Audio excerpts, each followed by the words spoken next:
Imagine sitting in your elementary classroom playing with what seemed like harmless guessing games with cards, or listening to tones through bulky headphones. You thought it was just part of being in a gifted program. But what if those activities weren't innocent at all? What if they were covert experiments designed to test the limits of your mind? Here's the shocking part. A declassified CIA document explicitly states the classroom is an extremely good place for ESP experiments. And according to the U.S. Senate's Church Committee, MK Ultra had 149 sub-projects experimenting on civilians without consent. This is according to the CIA doctors by Colin A. Ross. These experiments never ended. They evolved. And you were a part of them. Today, I'm going to show you that covert psychological experiments began in your schools and continue today. Explain how they work and share what you can do to fight back.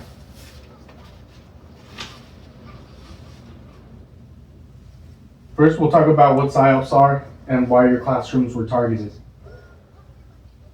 Then I'll break down a short timeline of all programs linked to this, starting with MK Ultra, Operation Chaos, Project Phoenix, the Stargate program, and GATE, and why every American child was a potential subject.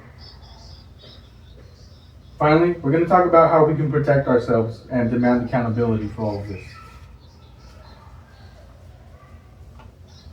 What are Psyops?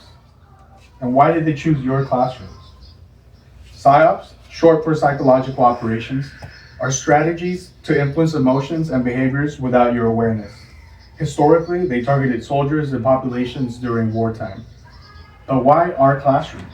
According to a CIA document on human paranormal capabilities, classrooms were considered ideal for ESP experiments because they provided controlled environments and young, impressionable minds.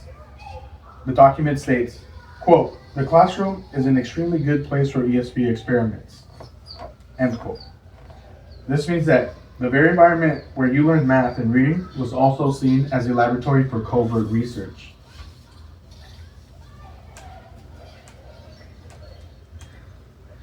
And these programs date back as early as 1950, starting with MK Ultra, that ran from the 1950s to 1970s. It was a CIA mind control program that used LSD, hypnosis, sensory deprivation on unwitting civilians, as we spoke about in our last meeting. One victim testified, "They turned me into a human guinea pig. I didn't know what they were doing until years later," at a U.S. Senate hearing, 1977. Then there was Operation Chaos, that ran from 1967 to 1974. A CIA document surveillance program targeting anti-war activists and civil rights leaders. They infiltrated movements to manipulate public opinion. And this was according to Legacy of Ashes by Tim Weiner. Then there was the book, The Phoenix Program by Douglas Valentine.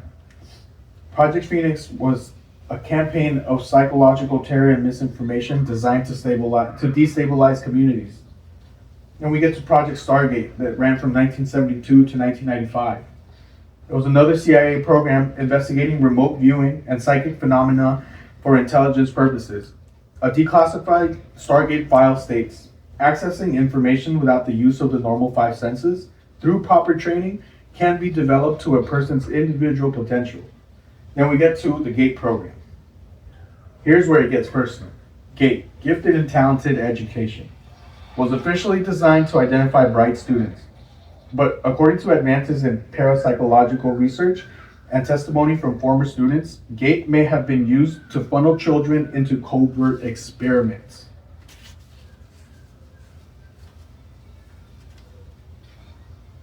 The theory, as documented in parapsychology journals and CIA-linked research, is chilling, to say the least. What if the real motive was to identify children who showed unusual psychic potential and then funnel them quietly into gifted and talented programs? Former GATE students would call bizarre activities. You probably remember some of these as well. Playing with Zener cards, listening to gateway tapes designed to induce outer-body experiences, drinking a pink chalky liquid before sessions, and I'm not talking about Pepto-Bismol, learning Morse code, reading hieroglyphics, and meditating under a teacher's supervision. With a show of hands, can any of you raise your hands and tell me if you remember any of these that I just mentioned? Thank you. These experiences were just part of being in a gifted program. But now as adults, the memory is an unsettling void. Many believe the program somehow suppressed their memories. And the connection goes much deeper. Stanley Krippner, editor of the Advances in Parapsychological Research, served on the board of the Monroe Institute, the same institute behind the Gateway Tapes and the World Council for Gifted and Talented Children. As the transcript states, those worlds of parapsychology, CIA, and gifted education are intersections that shouldn't exist, but they do. This means every American child tested for gifted programs was a potential subject in the covert screening process.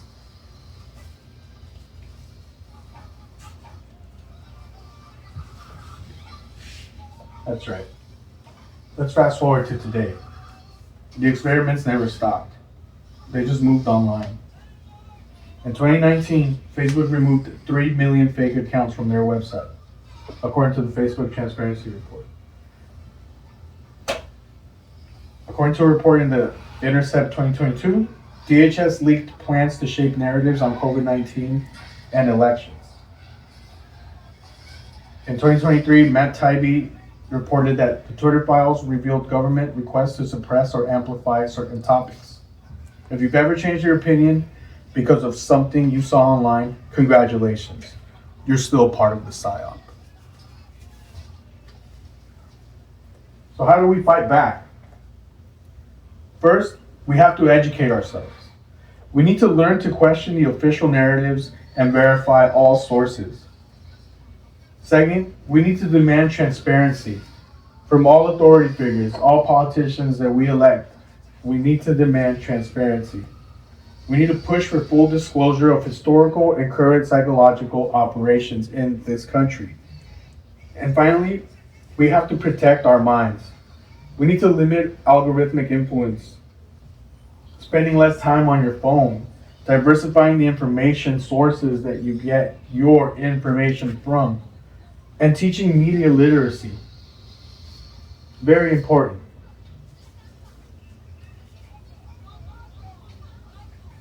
Covert Psyops and experimental programs never stopped. They adapted and evolved. And you were a part of them.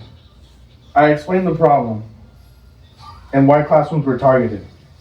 I gave you a timeline of all the programs and its evolution into the new modern Psyops.